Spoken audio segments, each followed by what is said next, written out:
Olá, meus amigos, minhas amigas, meus irmãos em Cristo. Mais uma vez, boa tarde.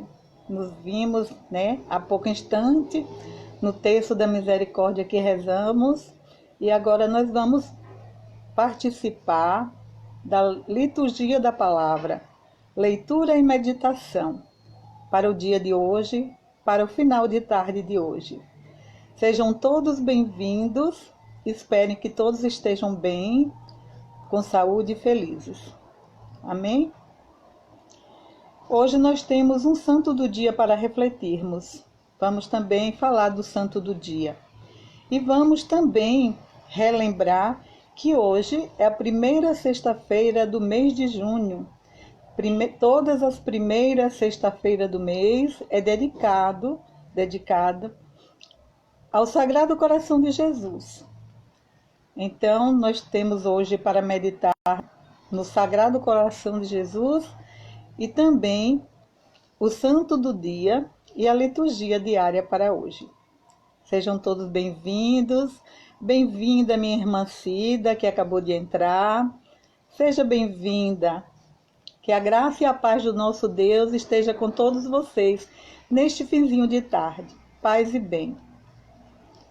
O santo de hoje, o santo do dia de hoje, que a igreja celebra, que a igreja venera, que a igreja faz homenagem, é São Bonifácio. Quem foi São Bonifácio? São Bonifácio também tinha como nome de batismo Winfrido. Ele era chamado Winfrido, seu nome de batismo. E foi chamado Bonifácio pelo Papa Gregório II. Nasceu na Inglaterra, tornou-se monge beneditino em Exeter, foi enviado a partir de 719 como evangelizador dos povos germânicos. Promoveu a reforma da Igreja na França e colaborou para o desenvolvimento religioso de sua pátria de origem, mantendo constante contato com os papas. Tornou-se o bispo de Mogúncia, Alemanha. Foi martirizado em Dacum, na Holanda, a 5 de junho de 754. Enquanto evangelizava os frisões. O que eram os frisões? Frisões era um povo de marinheiros, era um grupo de marinheiros. Seu corpo é conservado na abadia de Fulda, que se tornou santuário nacional dos alemães católicos. Pois bem, essa é a história, um pouquinho da história de São Bonifácio.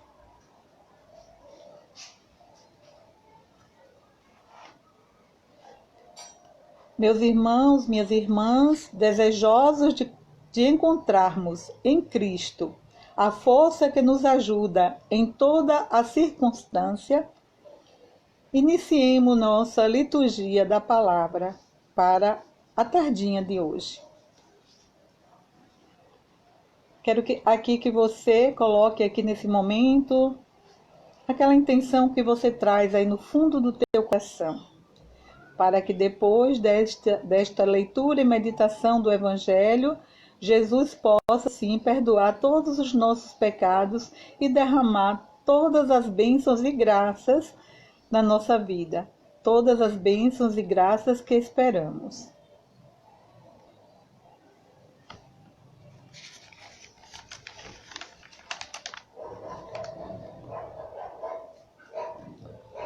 Senhor Deus, revesti-nos das virtudes do coração de vosso Filho e inflamai-nos com seu amor, para que, assemelhando-nos a ele, possamos participar da redenção eterna. Por Cristo nosso Senhor. Amém. A leitura de hoje é tirada da segunda carta a Timóteo. Segunda carta de Paulo a Timóteo, a quem ele chamava de querido filho. E ele começa assim: Caríssimo, tu me tens seguido fielmente no ensino, no procedimento, nos projetos, na fé, na paciência, no amor, na perseverança, nas perseguições e nos sofrimentos que suportei em Antioquia, Icônio e Listra. E que perseguições sofri! Mas de todas elas o Senhor me livrou. Aliás, todos os que quiserem levar uma vida fervorosa em Cristo Jesus serão perseguidos. Os homens maus e sedutores irão de mal a pior, enganando e sendo enganados. Permaneceis firmes naquilo que aprendestes e aceitastes como verdade. Tu sabes de quem o aprendestes. Desde a infância conheces as Sagradas Escrituras. Ela tem o poder de te comunicar a sabedoria que conduz à salvação pela fé em Cristo Jesus.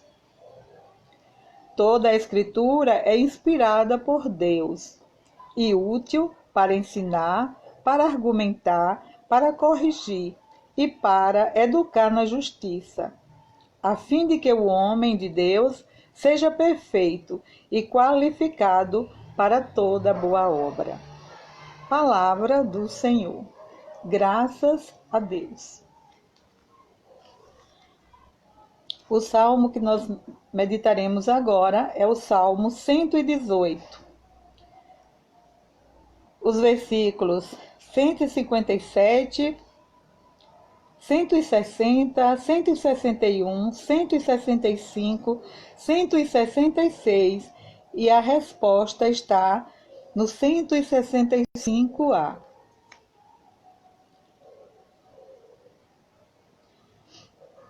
A nossa resposta será: os que amam vossa lei têm grande paz. Os que amam vossa lei têm grande paz. Tantos são os que me afligem e perseguem, mas eu nunca deixarei vossa aliança. Os que amam vossa lei têm grande paz. Vossa palavra é fundada na verdade. Os vossos justos julgamentos são eternos. Os que amam vossa lei têm grande paz. Os poderosos me perseguem sem motivo. Meu coração, porém, só teme a vossa lei. Os que amam vossa lei têm grande paz. Os que amam vossa lei têm grande paz, e não há nada que os faça tropeçar. Os que amam vossa lei têm grande paz. Ó Senhor, de vós espero a salvação, pois eu cumpro sem cessar vossos preceitos. Os que amam vossa lei têm grande paz.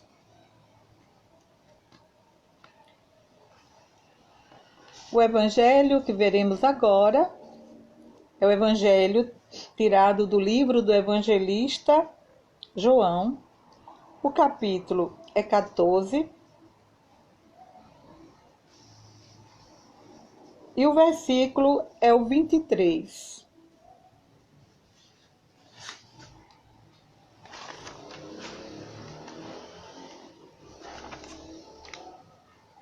Perdão, meus irmãos, veremos o evangelho de Marcos, né? Veremos o evangelho de Marcos, do evangelista Marcos. O capítulo é o 12, o versículo de 35 a 37. Quem tiver uma Bíblia aí, pode acompanhar comigo. Marcos 12, de 35 a 37. Proclamação do Evangelho de Jesus Cristo segundo Marcos. Glória a vós, Senhor.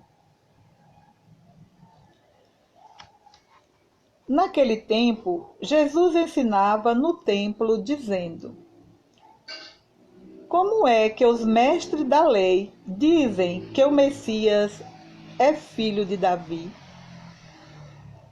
O próprio Davi, movido pelo Espírito Santo, falou: Disse o Senhor ao meu Senhor: Senta-te à minha direita, até que eu ponha teus inimigos debaixo dos teus pés. Portanto, o próprio Davi chama o Messias de Senhor. Como é que ele pode então ser chamado? Como é que ele pode então ser seu filho? E uma grande multidão o escutava com prazer.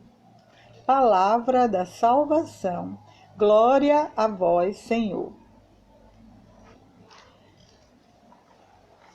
Meditemos nessas palavras e que o Espírito Santo de Deus possa, assim, nos iluminar nessa tarde e nos dar, assim, entendimento, compreensão da palavra de Deus.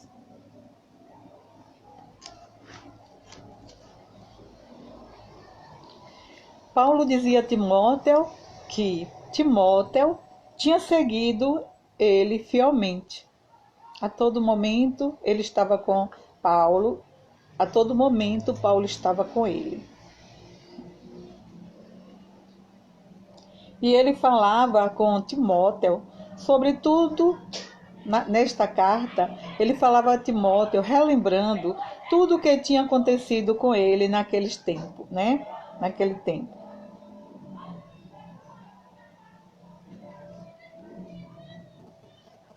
Perseguições, sofrimentos, né?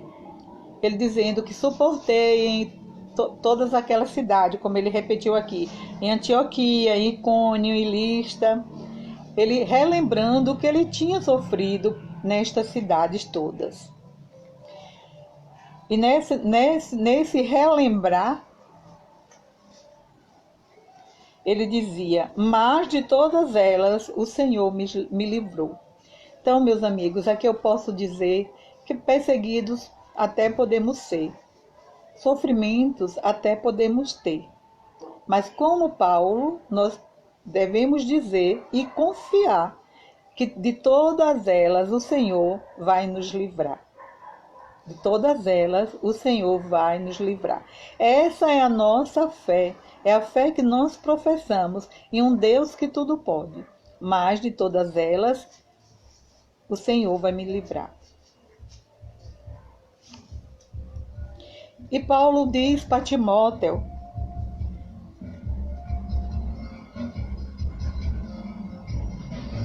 os homens maus e sedutores irão sempre de mal a pior.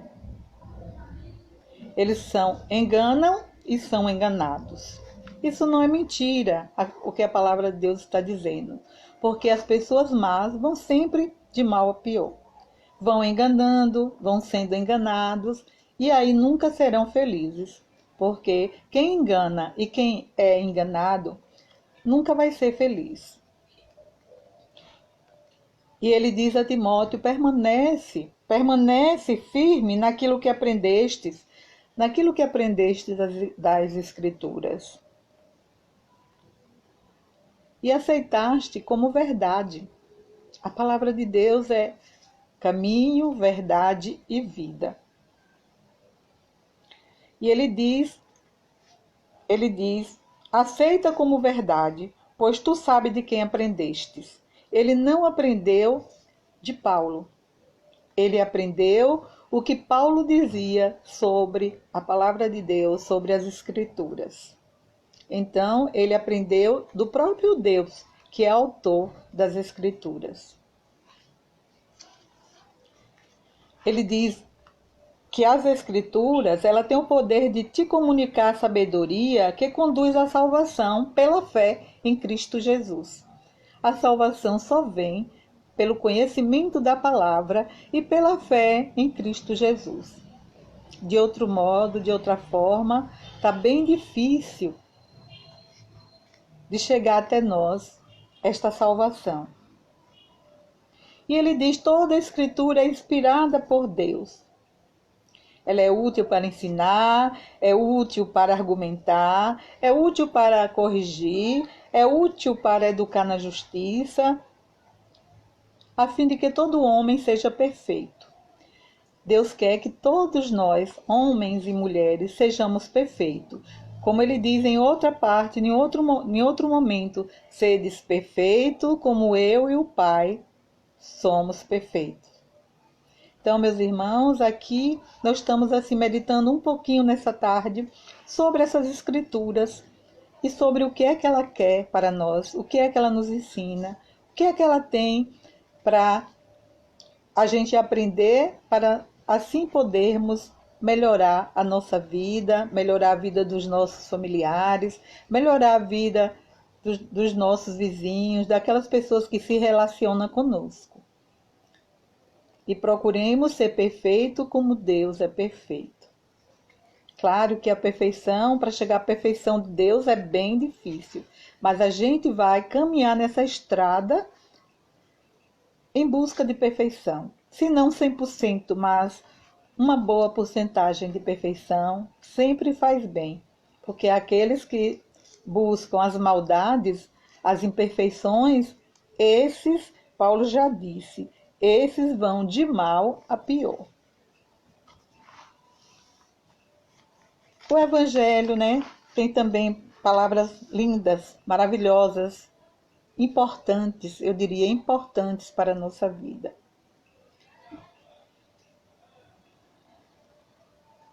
O Evangelho, Jesus vendo, aquele povo ali no templo, e Jesus começou a ensinar,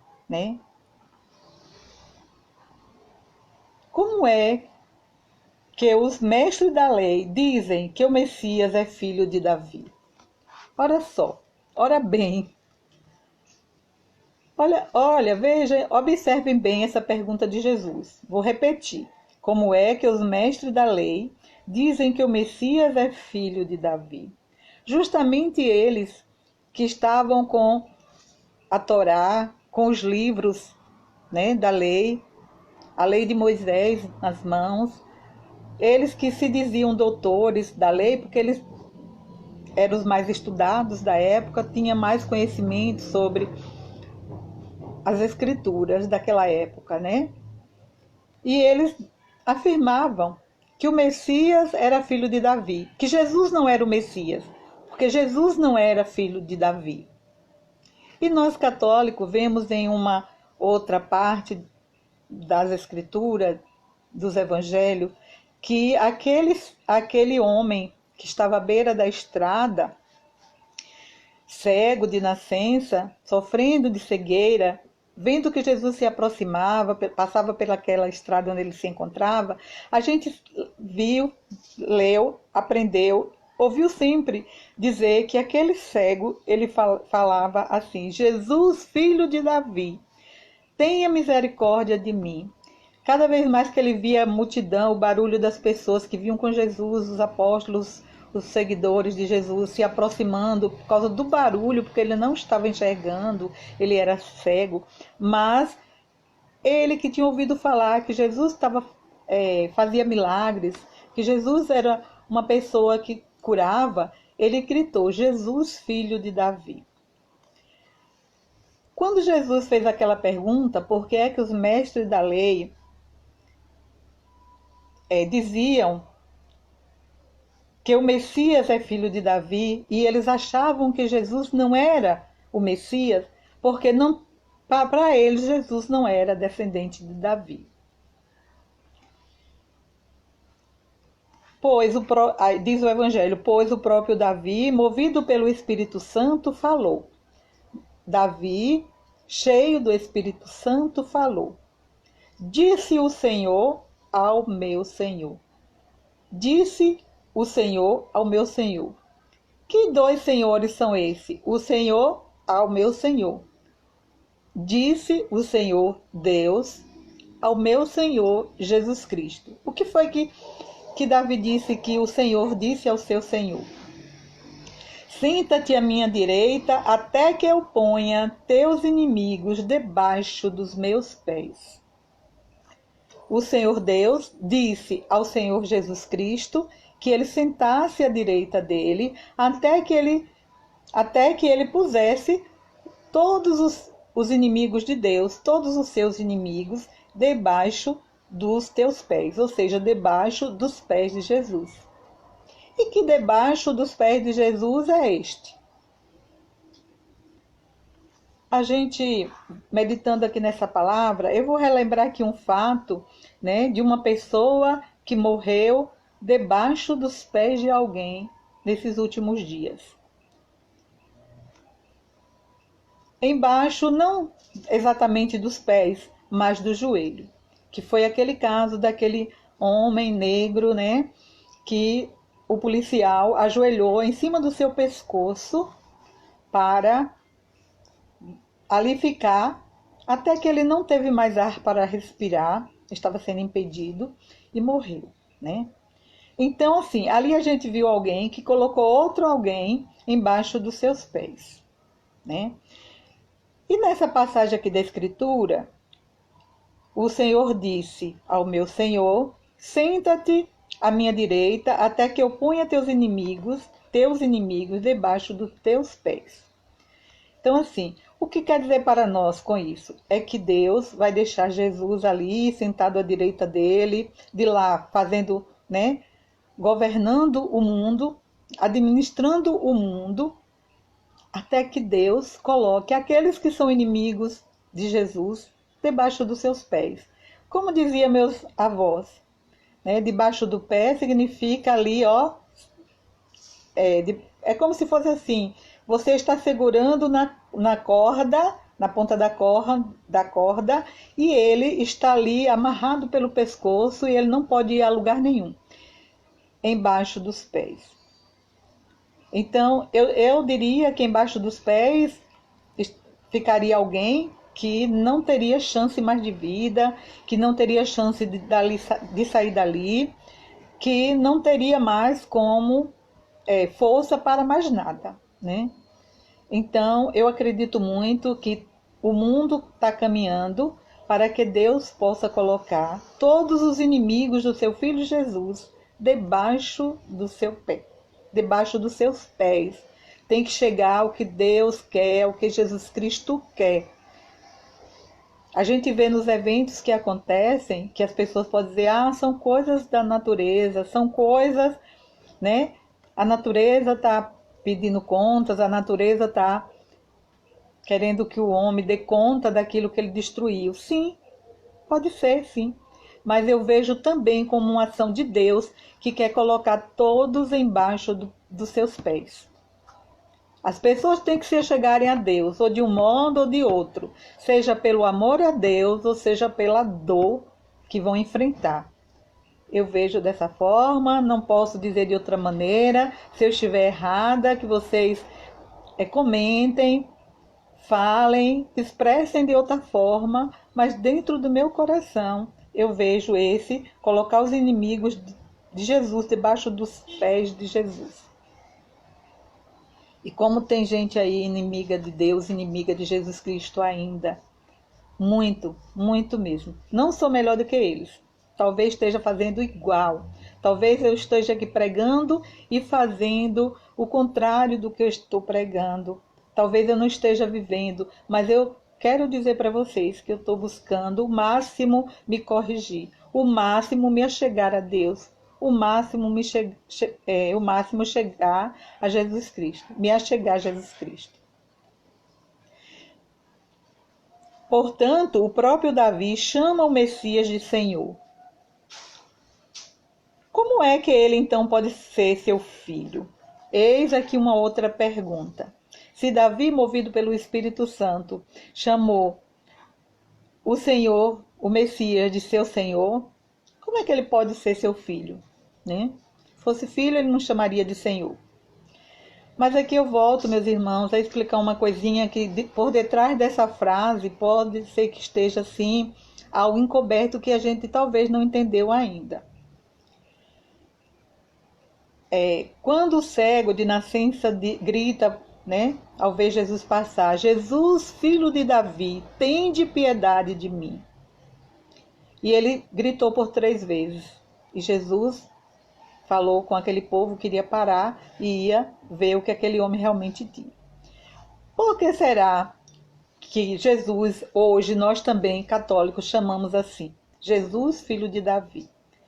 Porque nas Escrituras, no Antigo Testamento, disse que da descendência de Davi, da raiz de Jessé, iria nascer o Salvador. Então, assim, Maria, mãe de Jesus, é de uma outra família e não descendente de Davi.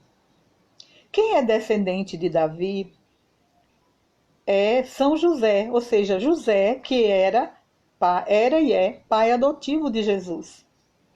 A escritura disse que da descendência de Davi, da raiz de Jessé, nasceria o Salvador. Só que José foi toda a vida preparado para ser pai adotivo de Jesus. Ele não era o pai de sangue, mas era, sim, um pai de coração. Ele tinha Jesus como filho verdadeiramente, sem importar de que não veio dele, que a sementinha não veio dele. Mas a Escritura disse, e nós continuamos assim crendo, que Jesus é da descendência de Davi por causa do seu pai adotivo, José. José, ele só teve essa participação na história da salvação, ser pai adotivo de Jesus, cumprindo o que as Escrituras tinham dito, que ele seria descendente de Davi. Para Deus tudo pode. Deus pode fazer descendente, alguém descendente de outro, sem mesmo ter laço sanguíneo. Deus é Deus, e Deus, quando Ele quer, Ele pode, Ele faz tudo. Tudo Ele faz. E essa foi a participação de José. Mas esses doutores da lei diziam, não, ele veio de Maria, Maria tem uma outra descendência, ele não pode ser o Messias. Eles continuavam achando que ele não poderia ser o Messias. Mas, por ordem de Deus, ele foi descendente de Davi por causa de José. Então, meus irmãos, aqui diz no final do Evangelho que uma grande multidão o escutava com prazer. Jesus fez essas perguntas e eles não souberam responder, eu acredito, porque eles continuavam achando, né, que Jesus não era descendente de Davi. E eles não estavam errados porque eles não viam descendência nisso aí. Não via descendência nisso. Para entender melhor, a gente precisa ir buscar em outra parte das Escrituras, que é exatamente essa parte que eu acabei de explicar. No começo, né, onde conta o início da vida de Jesus, que fala, né, das gerações que vieram antes de Jesus. No livro do evangelista Lucas, se eu não me engano, tem lá as gerações todas até chegar a Jesus. Então, assim, se a gente for lá atrás, nesse outro evangelista, e buscar realmente as descendências até chegar a Jesus, a gente vai entender o porquê dessa pergunta de Jesus no evangelho de hoje.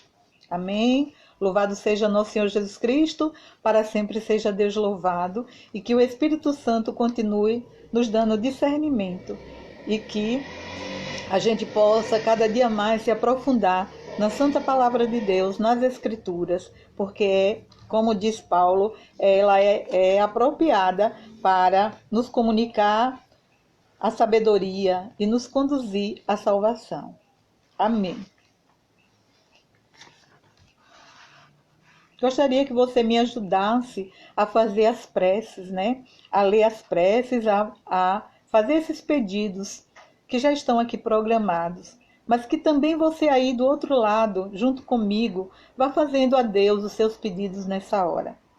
Eu tenho pedidos especiais e sei que você também tem pedido especial. Então vamos fazer essas preces e ao mesmo tempo vamos fazer as nossas preces que temos, que trazemos dentro do nosso coração. Em comunhão com toda a igreja, elevemos a Deus as nossas preces, e a nossa resposta será: dai-nos, Senhor, a vossa graça. Dai-nos, Senhor, a vossa graça. Por nosso Santo Padre, o Papa Francisco, para que suas palavras e seus exemplos ajudem muitos cristãos em sua fé, nós vos pedimos. Dai-nos, Senhor, a vossa graça.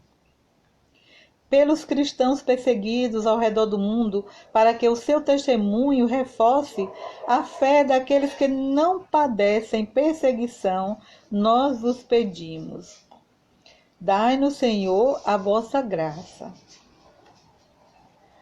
Por todos os batizados, para que imite a humildade e a mansidão do Sagrado Coração de Jesus, nós vos pedimos. Dai-nos, Senhor, a vossa graça. Pelas populações indígenas e ribeirinhas, para que jamais lhe faltem os evangelizadores de que necessitam, nós vos pedimos. Dai-nos, Senhor, a vossa graça. Hoje também nós estamos comemorando o Dia Internacional do Meio Ambiente. Vamos pedir a Deus para que todas as pessoas se conscientizem de que precisamos cuidar do meio ambiente e da nossa casa comum. Peçamos ao Senhor. Dai-nos, Senhor, a vossa graça. Por todas as famílias que têm pessoas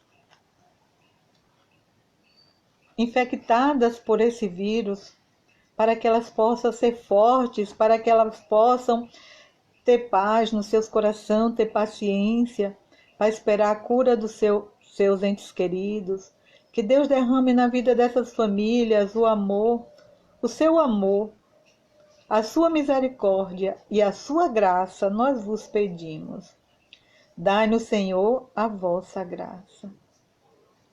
Por todos os pacientes que estão nos leitos dos hospitais e nas UTI, sofrendo deste mal, deste vírus, e por todos os seus cuidadores, médicos, enfermeiros, psicólogos,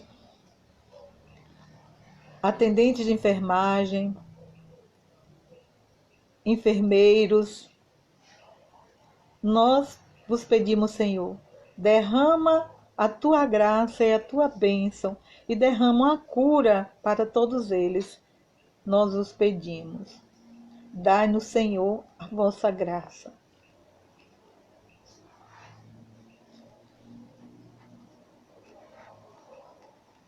Senhor Deus,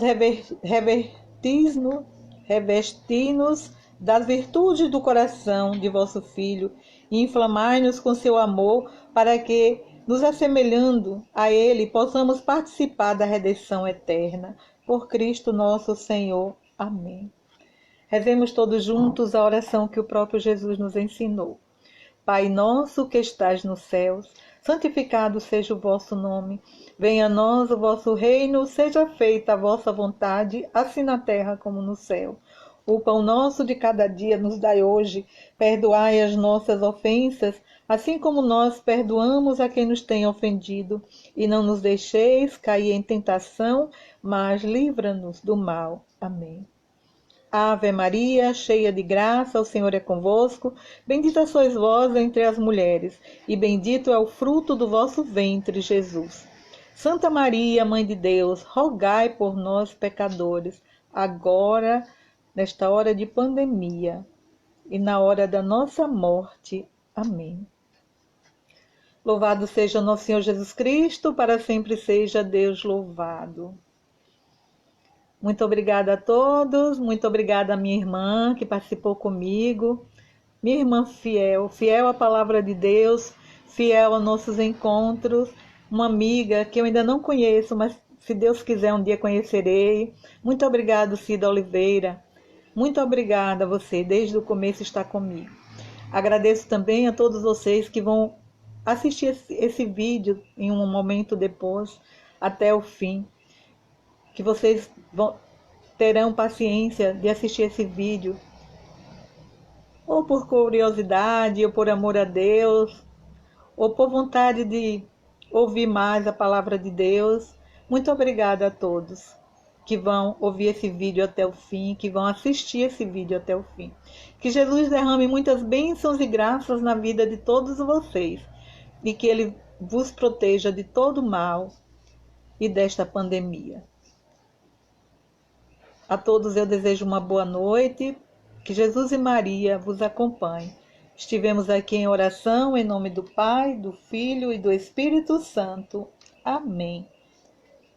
Meu abraço, até mais. Às 20 horas nós teremos a segunda noite da novena a Santo Antônio, um dos santos que comemoramos no mês de junho, um dos santos juninos. Até mais, se Deus quiser.